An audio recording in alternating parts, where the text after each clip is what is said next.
Jumpa dengan saya, Samuel Aidan Powell, kelas 10 IPS, SMA MIPK Penabur, Tirta Marta, Jakarta Selatan. Intrusi air laut adalah perubahan yang terjadi pada air tanah yang disebabkan oleh air laut, di mana air tanah akan menjadi payau. Proses terjadinya intrusi dikarenakan air laut ini masuk ke dalam air tanah melalui pori-pori batuan sehingga menyebabkan air tanah menjadi payau. Intrusi terjadi di daerah pesisir sehingga air yang dikonsumsi oleh masyarakat di daerah pesisir memiliki kemungkinan besar terkena intrusi air laut. Di sini beberapa meter di bawah permukaan bumi air tanah disimpan di antara batu dan pasir. Curah hujan menembus ke tanah dan perlahan-lahan mengalir di bawah tanah ke laut atau kembali ke permukaan sebagai mata air atau langsung ke sungai sebelum mencapai laut.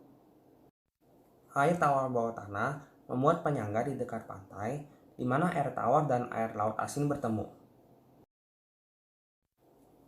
Ketika sumur menarik lebih banyak air dari tanah daripada yang diisi ulang secara alami oleh hujan, permukaan air tanah mulai turun. Ketika air laut bergerak di darat, sumur-sumur air minum segar yang ada yang dilaluinya mulai asin dan tidak bisa digunakan. Intrusi terjadi karena beberapa penyebab, diantaranya adalah eksploitasi air tanah yang berlebihan, pemangkasan hutan mangrove di pesisir pantai, pemanasan global dan turunnya permukaan air tanah akibat proses geologi atau pergeseran lempeng tektonik. Dampak negatif yang ditimbulkan oleh intrusi air laut diantaranya adalah penurunan kualitas dan kuantitas air tanah untuk kebutuhan manusia dan amblesnya tanah karena pengeksploitasian air tanah secara berlebihan. Air tanah yang terkena intrusi air laut apabila dikonsumsi maupun digunakan seperti mandi dapat mengganggu kesehatan karena air ini telah mengandung NaCl atau natrium klorida yang tinggi dan dapat mengganggu metabolisme yang terjadi di dalam tubuh manusia. Beberapa dampak intrusi air laut terhadap pengguna lahan di atasnya antara lain: 1. Perumahan terdampak tidak akan memberikan fungsi yang optimal bagi penghuninya. 2. Tingkat kenyamanan pada hunian akan turun. Dan 3. Kerugian bagi investor yang berinvestasi pada kawasan terdampak.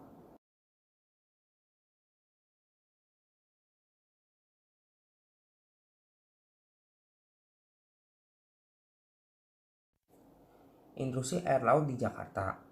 Salah satu kota di Indonesia yang mengalami intrusi air laut adalah kota Jakarta.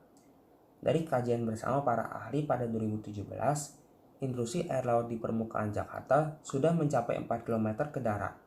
Adapun di bagian tanah dalam sudah lebih dari 11 km dan tentu ada peningkatannya.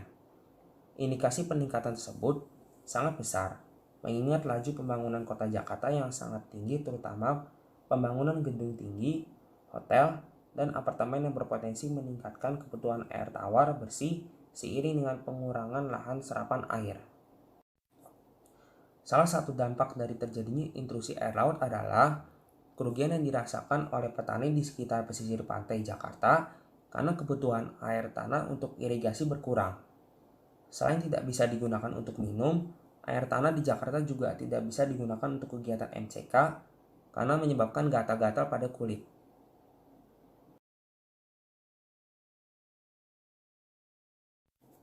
Cara-cara untuk mencegah terjadinya intrusi air laut yaitu: 1. Memberi batasan pengambilan air tanah kepada penduduk sekitar pesisir pantai sesuai ketentuan yang berlaku. Yang kedua, menjaga dan melestarikan kembali hutan mangrove di pesisir pantai. Yang terakhir, membuat bendungan atau penampungan air bersih. Sampai jumpa dalam video saya selanjutnya. Bye-bye.